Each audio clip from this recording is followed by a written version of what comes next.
All right, so as we had discussed some reopening, we got in kind of two sets of questions in terms of museums. We're getting, how are people adhering to new social distancing guidelines? How are they reopening safely? Same with in terms of like docent tours, how is that being handled? And we did have Christina Lake on weeks ago, and she kind of talked to them augmenting the app and charging admission for it during this remote experience time that's kind of happening since their Louisiana governor's mansion was actually closed. And they had actually said that they were going to use the app specifically as a way to tour the museum, no docent tours immediately. And that kind of gave us the idea that, wow, we should get some other organizations on from different sectors to kind of discuss how they're going to be reopening and maybe give you guys some ideas on how to move forward and kind of process what's going on. I know some people are starting to reopen, some people are still under some pretty strict lockdowns, and again, that's okay, something to consider moving forward. So today we have Johanna Renoth on. She's the CEO and founder of YoorTours, and she's going to discuss a little bit about that tourism sector and kind of what they're looking at in terms of their company and the app and moving forward with that. And then we also have Vanessa Scott on, a museum specialist with the Appleton Museum, and she's going to go over a little bit of what they're doing to augment that app and go over those social distancing and how they're preparing to really reopen and in terms of keep everyone safe, but also allow people to start coming into the museum again. So some really interesting topics, and I think that you'll get some really good ideas. I have been on some calls with them, Josh and myself, and we honestly, I don't think there's anything that they're not doing that I could think of telling them to do. So we really think you'll hear some great ideas in terms of how to really get past these and adhere to these guidelines, but at the same time, kind of get people learning again and back within these organizations and tourism. So I'm going to hand it over to Johanna, who's going to go over the app and talk a little bit about her organization. All right. Hi from sunny Munich, Germany. As a caveat, so as far as I'm aware, the majority of the audience of this presentation is based in the States. Most of the things I'm talking about are experiences that we're having now in Europe with the regulation changing, but I still hope, or I think that there's a lot that we've learned that, that can be transferred to what is going on in the States as well. So in general, YourTours provides digital tours and experiences on MyTours platform. We were going to do a full market launch just this spring. However, COVID-19 happened. So as hi, somebody's in Wales. That's nice.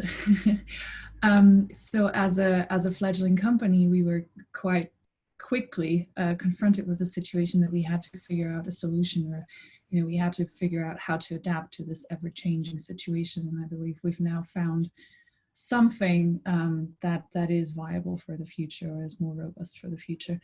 I would say in terms of the European market, we're facing a couple of challenges in terms of, we're a union of several nation states, so every country has their own regulations on this, because the different countries were affected in different manners by COVID. Italy was hit much more hard than Germany. It was on a more strict lockdown than Germany was, for instance. And so with everything that we're doing going forward, we need to make sure that we're reflecting the local regulations, or we're not recommending anything that is against the local regulations.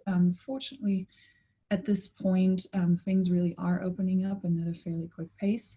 And going for a daily walk, which is what these tours are, they're mainly walking tours at this point, has been allowed in Germany for most of the time.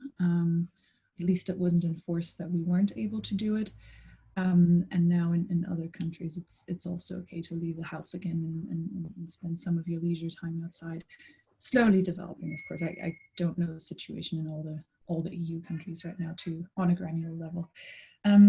What has come up for my team in general is that the marketing around this, as a company that is offering tours for a price, is that the marketing needs to be very sensitive to the situation. So any sales messaging we're doing going forward will take that into account. I think we're just in general seeing a year in travel that is very, very different from what we know. And I think anything that we're doing needs to reflect that. Um, in terms of where we're going with this now, so we are expanding our offerings in two directions. One is offering something that is content that is a bit more geared towards locals, or also maybe a repeat visitor, where it's really specialist tours that are for somebody who might know a city quite well already, maybe not for a first-time visitor. So it could be specialist architecture tour, it could be a tour that follows an ethnic community and explores their areas of town, which I think is also a great tool to increase cohesion in societies and in cities. And at the same time, really bringing in a greater diversity of content partners, so people with different points of view, people with different backgrounds, to really enrich what we're offering. And also thinking a bit more about sustainability. So this could be, for instance, be reflected in a sustainable walk that shows you, I mean, here in Munich, for instance, it's possible now, again, because shops and cafes have opened up, but to help people find the stores and the cafes and all the other businesses that are that are offering sustainable goods and services. So we're really thinking a bit more broadly about what a travel app can be and how to add value to our customers' lives in their daily life, and also as they're traveling. And I think one last note on how we're thinking in COVID in general is that here, I know all across Europe, the economic situation is, I'm sure this is echoed in the States as well, the economic situation is challenging. We don't really know where things are going. I mean, obviously we're hoping that things will recover quite quickly, but as we don't know, and as we don't quite know, as we're now coming out of lockdown, what the economic situation will be later this year and early next year, we actually quite like having the digital offers, because it's offering something digital is in general quite a bit more accessible than having an in-person guide. It's also safer in terms of COVID because you're not interacting in a group, or you're not interacting with a person directly. So it's a bit safer considering where we're at in terms of COVID. And also, if people really aren't able to travel due to financial reasons this year, because they were furloughed or lost their job, it still allows them to have, I read a couple of years ago, I read an essay on what actually makes a good restorative vacation. And it was always something about activity, a small element of learning, and then also maybe mastery of something, or feeling that you've really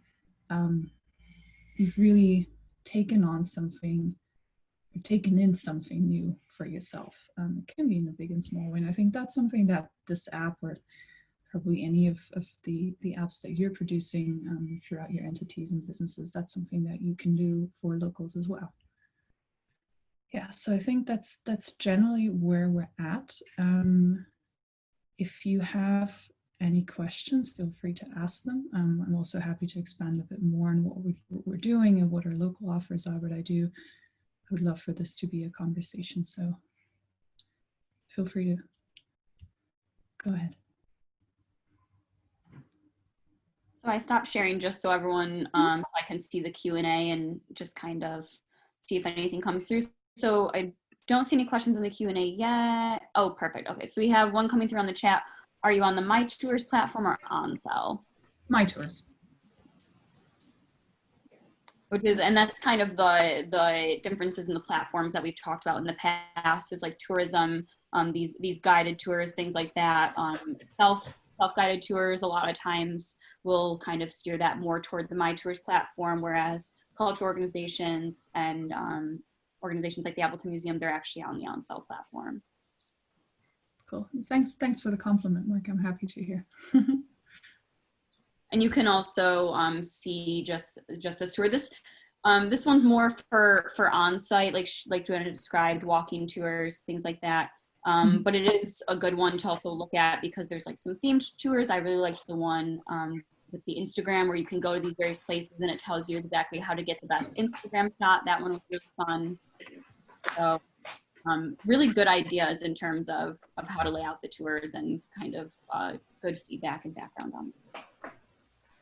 Yeah, I'm happy to hear that. And we felt, depending on, it can be either a traveler or a local.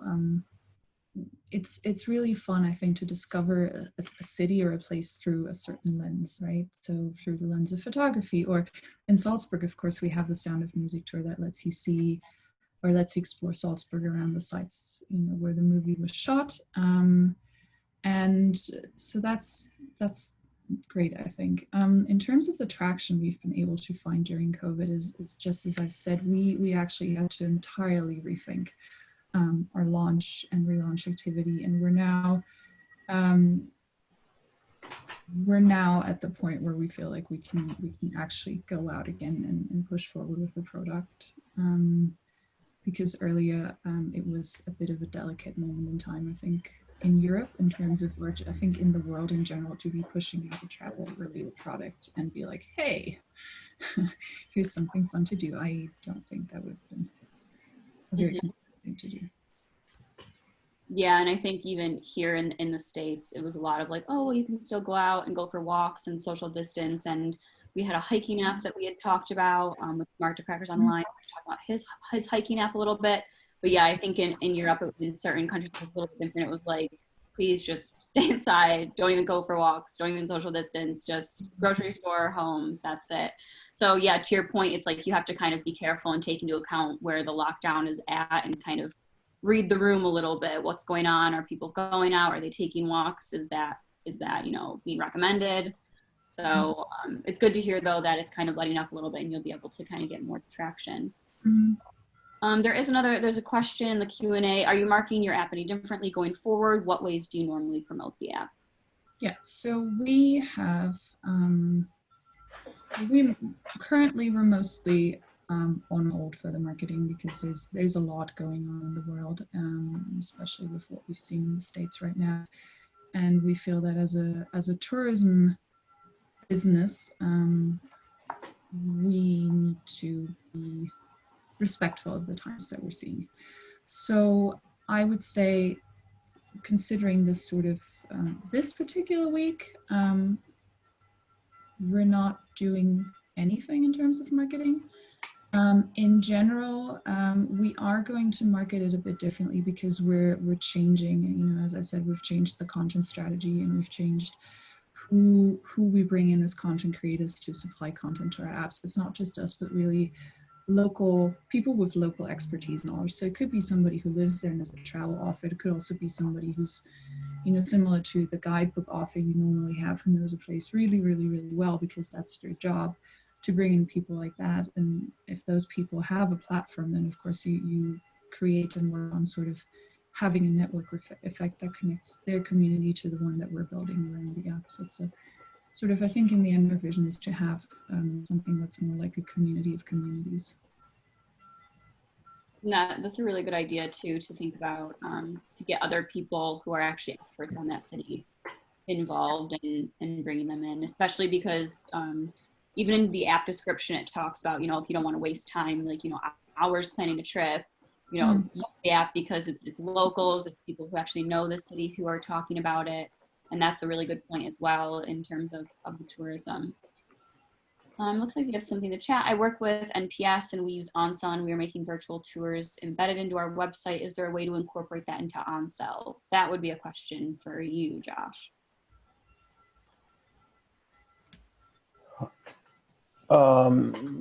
So incorporate, sorry, what would we be incorporating into the OnSell platform? It would be, so they're embedding virtual tours onto the website. So they wanted to know if there was a way to incorporate those virtual tours, probably I'm assuming for videos. Yeah, right. So so it would depend on what you're using to create those videos, whether they're 360 degree videos or kind of AR. But we can most likely link out to the website if nothing else. So definitely, I'd like to kind of see what videos you're doing, and then we can come up with a way to get that into the OnSell platform, into your specific app. And we just had mentioned Mark Cracker was online. We had mentioned his hiking tour, and he actually just messaged us, and he had said, and this is just kind of a testament to how differently these lockdowns are working and these apps in terms of like these self-guided tours. He actually said the app and the trails have been more popular during COVID. They've had one trail that's been incredibly popular. There's been cars like lined up. So, and here I know that on their app, they had actually had a screen that was like, you know, if you are going to go hiking, please take these steps to social distance and stay safe. So again, it's just another one of those things where it all kind of works out a little bit differently depending on where you are. But I'm not seeing any other questions. Any other last minute questions before we move on to Appleton Museum?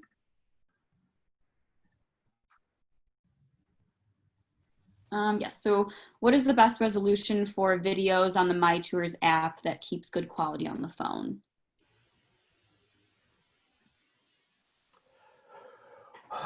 So the resolution, you know, it doesn't really require something, you know, that's really high, but you know, something that's good resolution. I don't have, unfortunately, a specific, I guess, number for you, but yeah, just something that's, you know, above average to good will look nice on the phone still, and also, you know, not increase the size of the app. And I guess, Johanna, my one question for you is, are you thinking of maybe doing or adding some tours that can be done remote with like audio or video?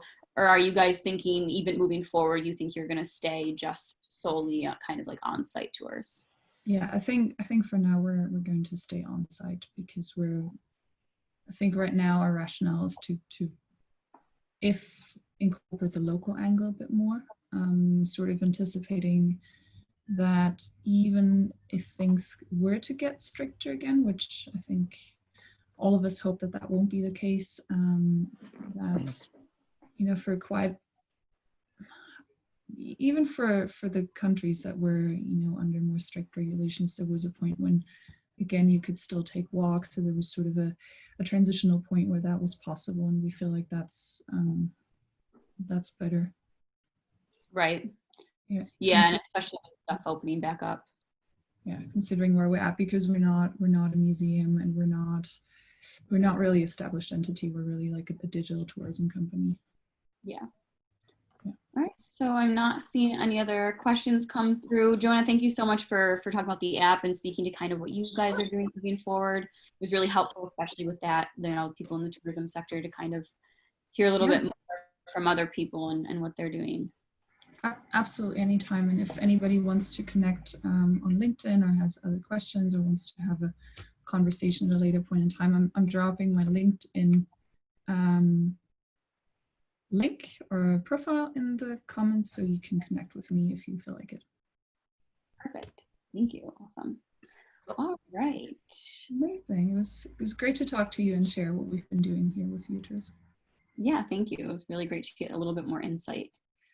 All right, I'm going to go ahead. I'm going to share my screen again, and we're going to move on to the Appleton Museum, like we had discussed a little bit.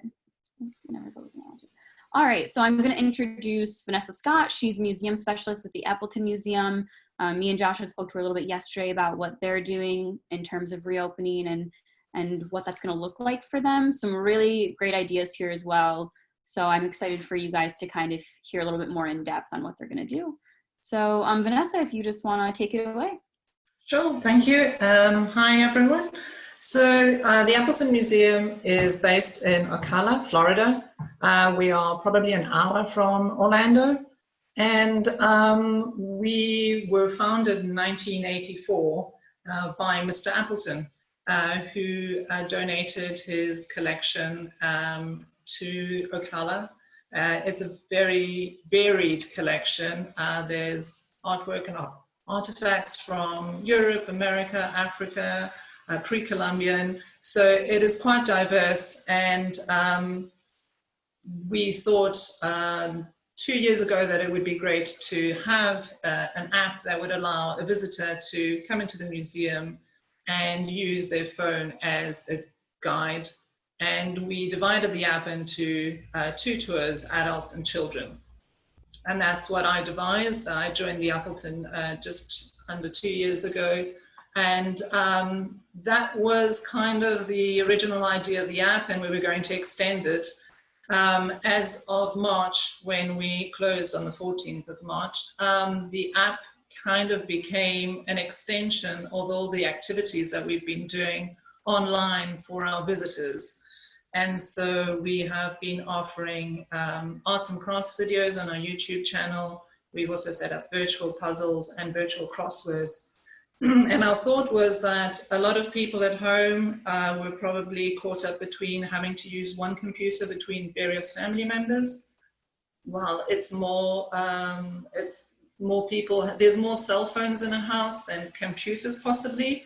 And so I thought that the app would be a perfect place so that we could have people just go directly there to access not only our artwork that they weren't able to physically see in the building because we were closed, but also to do the various activities on the phone itself. And so we are going to, in the reopening, we're going to extend this possibility of still being able to access our online content of activities and puzzles, as well as doing the tours.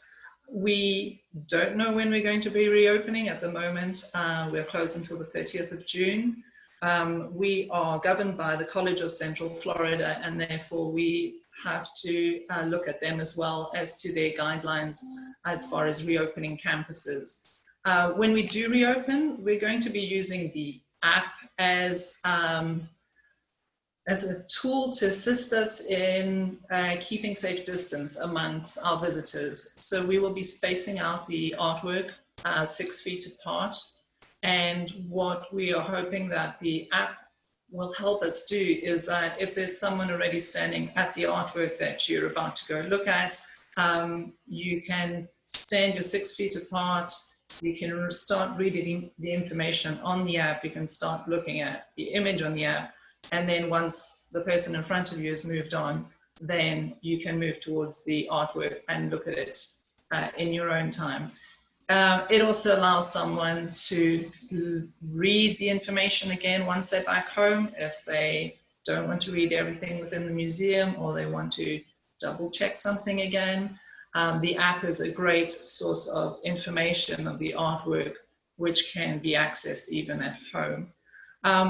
As I was saying before, we also have the links to our virtual puzzles and our virtual crosswords, and we're hoping that these will also be a way for people to just kill time basically while they're waiting to come into the museum.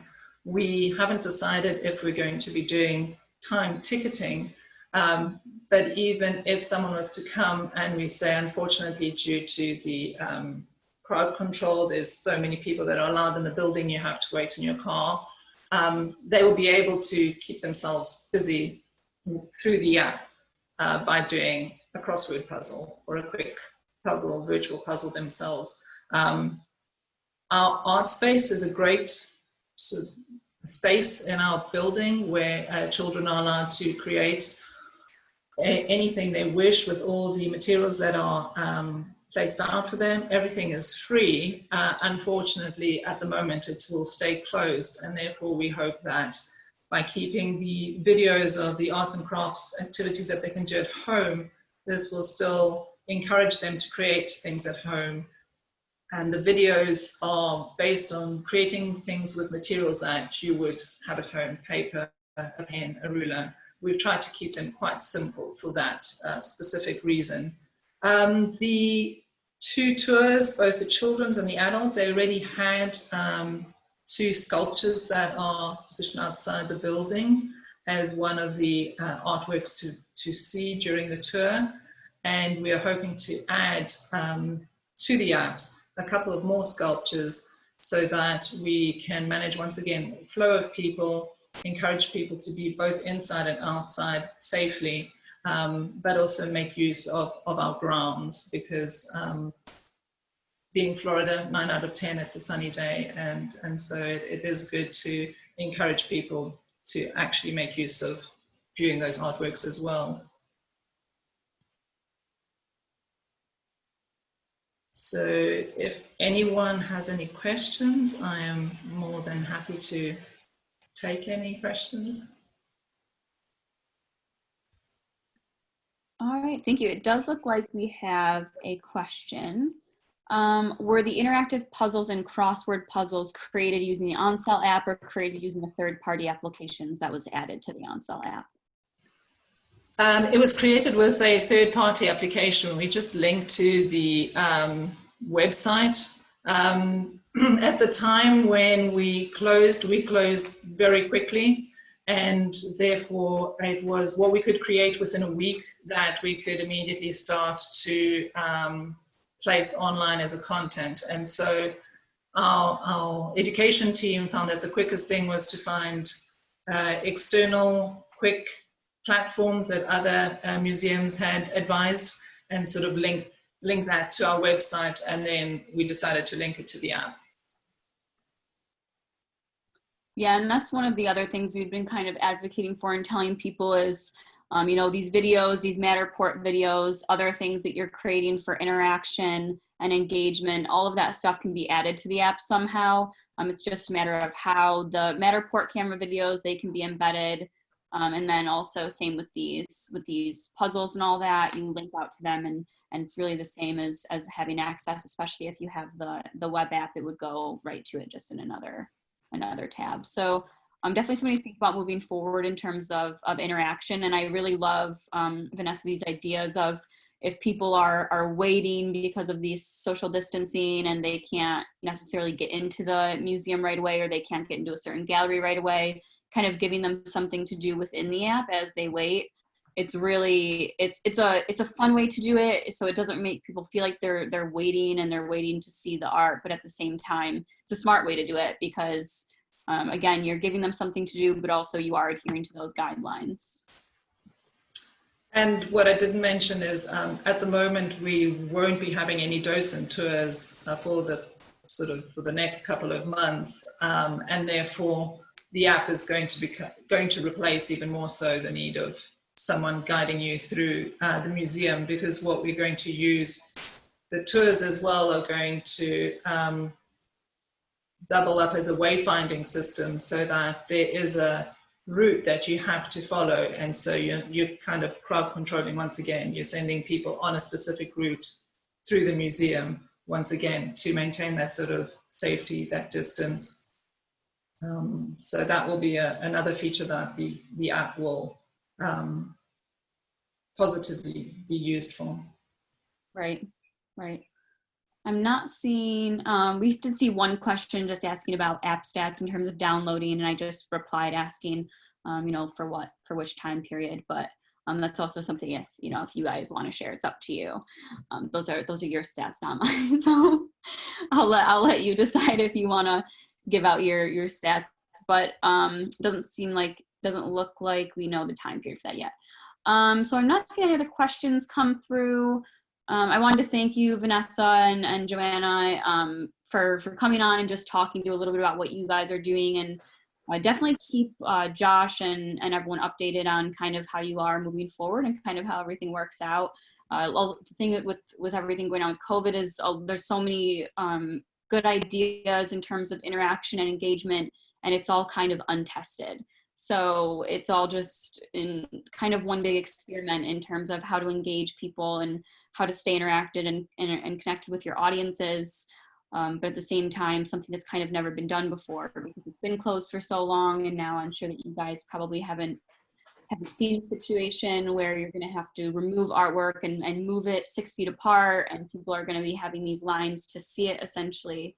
So it would definitely be helpful to kind of know moving forward if this stuff works for you, and if having that interaction on the app, something for people to do while they're waiting also is something that works out well.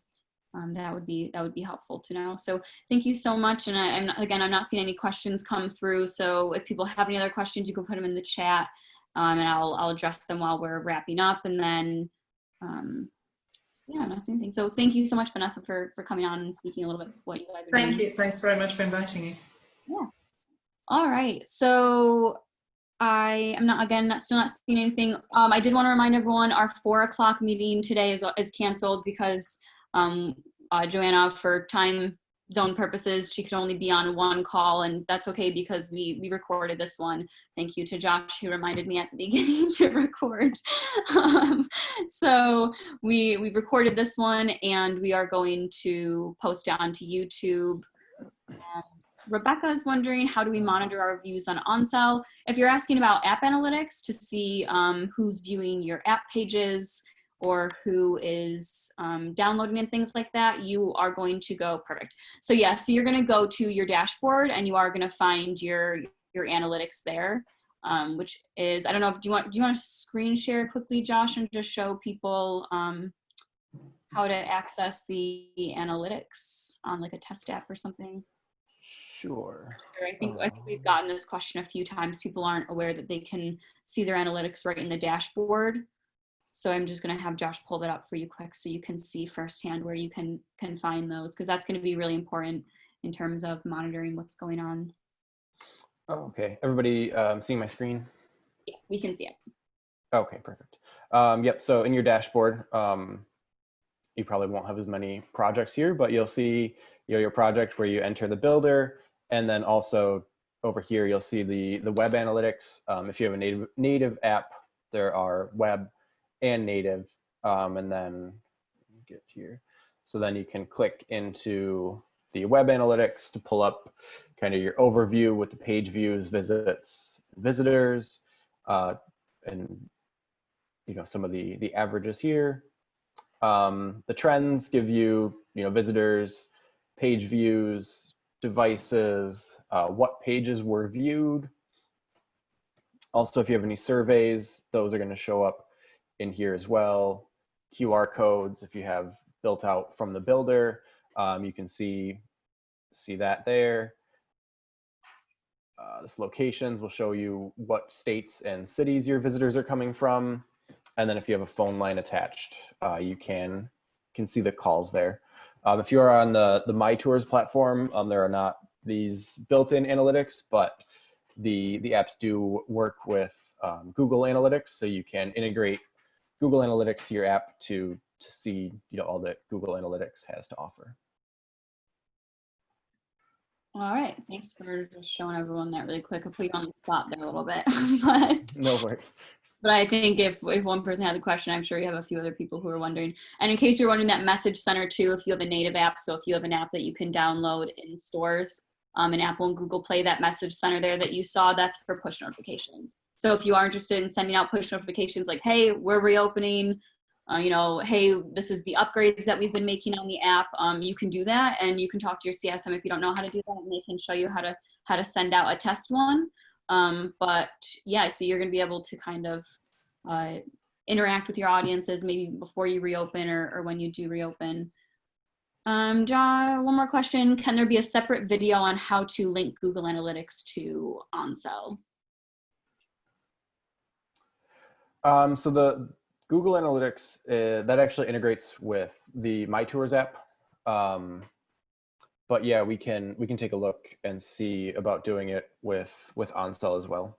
So yeah, we can follow up separately.